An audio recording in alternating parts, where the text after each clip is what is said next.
فرش التراب يضمني وهو غطاء. کوئی شخص یقین کے ساتھ نہیں کہہ سکتا کہ اب حالات کا کیا رخ ہوگا، اس لیے کہ ظاہر بات ہے قرآن مجید میں مستقبل کے بارے میں خود حضور سے کہلوایا گیا، وَإِنْ أَدْرِي أَقَرِيبٌ أَمْ بَعِيدٌ مَا تُوعَدُونَ. لوگوں مجھے معلوم نہیں ہے کہ جس بات کی تمہیں خبر دی جا رہی ہے وہ قریب آ چکا ہے یا دور ہے. وَإِنْ أَدْرِي لَعَلَّهُ فِتْنَةٌ لَكُمْ وَمَتَاعٌ إِلَىٰ حِينٍ. اور میں نہیں جانتا، ہو سکتا ہے اللہ کچھ اور مہلت دے دے تمہیں، اور کچھ اور آزمائش جو ہے اس کے لیے تمہارے لیے کوئی اور مہلت عطا فرما دے، ہو سکتا ہے. تو میں بھی کسی دعوے سے نہیں کہہ رہا، لیکن دو امکانات ہیں. امکان نمبر ایک کیا ہے؟ ابھی عالم اسلام کا ایک سالڈ بلاک ہے جو یہودی ورلڈ آرڈر کی نگاہوں میں کھٹک رہا ہے. میں کھٹکتا ہوں دل یزداں میں کانٹے کی طرح. اگرچہ ان کی اسٹریٹجی کیا ہے، ایک ایک کر کے ان کے حصے بکھرے کر کے تیا پانچا کرو. ابھی وہ بلاک کون سا ہے؟ ایران ہے، افغانستان ہے، پاکستان ہے، اور روسی ترکستان سے آزاد ہونے والی جو ریاستیں ہیں، یہ ایک سالڈ بلاک. یہ عجمی مسلمان عربی نہیں، عربی گئے، یہ نوٹ کر لیجئے. اس لیے کہ عربوں کو اللہ نے فضیلت دی تھی، محمد ان میں سے تھے صلی اللہ علیہ وسلم، یہ رتبہ بلند میرا جن کو مل گیا. لیکن ساتھ ہی اللہ نے دھمکی بھی دے دی تھی سورہ محمد میں، ان تتولوا یستبدل قوما غیرکم. اگر تم پیٹھ دکھا دو گے اس مشن کو جو ہم نے تمہارے حوالے کیا ہے، تمہیں ہٹائیں گے، کسی اور کو لے آئیں گے. اور یہ بات ہو چکی ہے 13ویں صدی عیسوی میں، 1258 میں جب سقوط بغداد ہوا ہے، عربوں کے ہاتھ سے عالم اسلام کی قیادت چھین لی گئی، معزول کر دیا. اس کے بعد قیادت کن کے ہاتھوں میں آئی؟ ترکوں کے ہاتھ میں. ترکان تیموری ہندوستان میں، ترکان صفوی ایران میں، ترکان سلجوقی مڈل ایسٹ میں، اور ترکان عثمانی کا تو کہنا ہی کیا ہے. وہ ایشیا مائنر سے چل کر آپ کو معلوم ہے کہ مشرقی یورپ کا کتنا بڑا علاقہ، دی گریٹ آٹومان امپائر اس صدی کے آغاز تک قائم تھی. اس صدی میں عجیب عجیب معجزے ہوئے ہیں. گریٹ آٹومان امپائر جو 3 بر اعظموں پر محیط، نام و نشان ختم. The great U S S R, نام و نشان ختم. اب تو روس صاحب ایک ملک کی حیثیت سے رہ گئے. یہ اس صدی میں دو اور وقت نہیں ہے، میں اور آپ کو کیا بتاؤں. اس صدی میں تو بڑے بڑے عجوبے ہوئے ہیں، بڑی بڑی 2 عظیم جنگیں ہو چکی ہیں، تیسری جو ہے سر پر کھڑی ہے، دور نہیں ہے، جس کو حدیث میں کہا گیا ہے الملحمۃ العظمی، تاریخ انسانی کی عظیم ترین جنگ، اور وہی صلیبی جنگ جس کا آغاز بوسنیا سے ہو چکا ہے. بہرحال اس وقت جو میں کہہ رہا تھا، ورنہ میرے پاس تو یعنی یہ کہ درد دل کہنے کے لیے وقت نہیں ہے، مجھے اپنی بات کو محدود کرنا پڑ رہا ہے. لیکن میں اب آ رہا ہوں اصل موضوع کی طرف، کہ ایک امکان تو یہ ہے کہ اس بلاک میں اسلام کا احیاء ہو، اور اس کے لیے کچھ نویدیں بھی موجود ہیں احادیث نبویہ میں. وہ تو آپ نے سنا ہوگا اقبال کا شعر، میرے عرب کو آئی ٹھنڈی ہوا جہاں سے، میرا وطن وہی ہے، میرا وطن وہی ہے.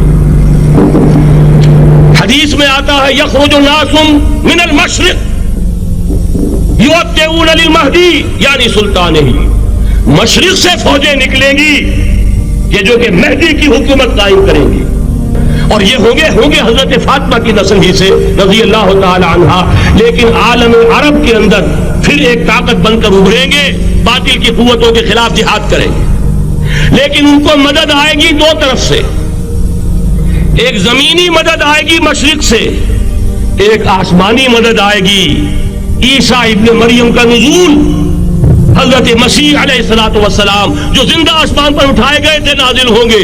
اور در حقیقت ان 2 مددوں کے نتیجے میں پھر یہود کا قلعہ قمع ہوگا، اور یہی گریٹر اسرائیل ان کا گریٹر گریو یارڈ بن کر رہے گا، عظیم تر قبرستان بن کر رہے گا.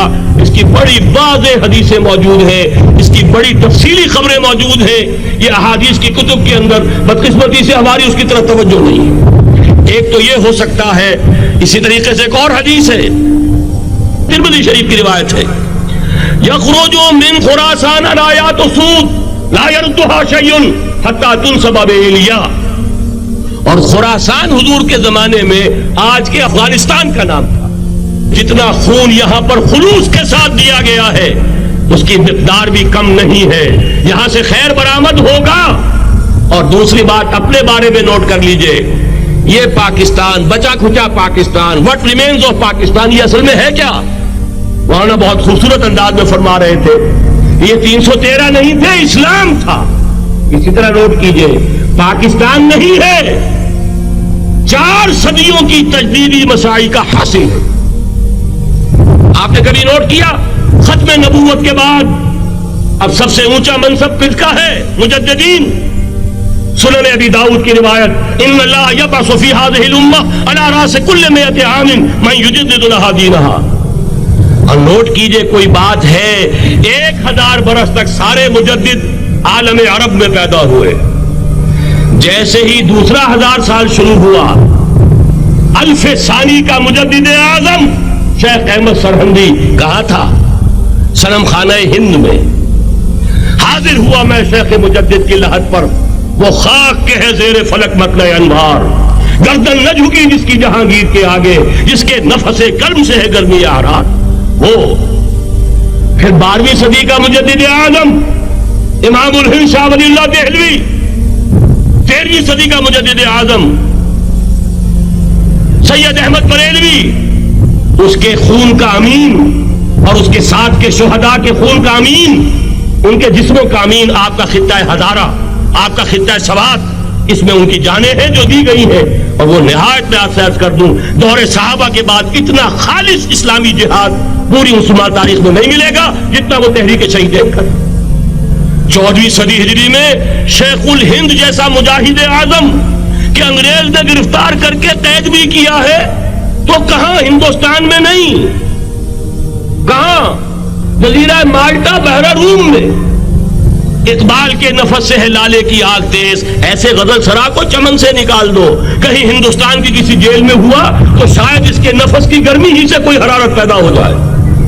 اور اسی صدی میں 14ویں صدی ہجری میں اقبال جیسا مفکر، اسی 14ویں صدی ہجری میں مودودی جیسا مصنف، اسی 14ویں صدی ہجری میں مولانا الیاس جیسا مبلغ رحمہم اللہ، عظیم شخصیتیں آج پورے عالم اسلام میں آپ کو تبلیغی دوست ملیں گے. یہ کہاں سے شروع ہوئی تحریک؟ دہلی کی ایک چھوٹی سی مسجد سے.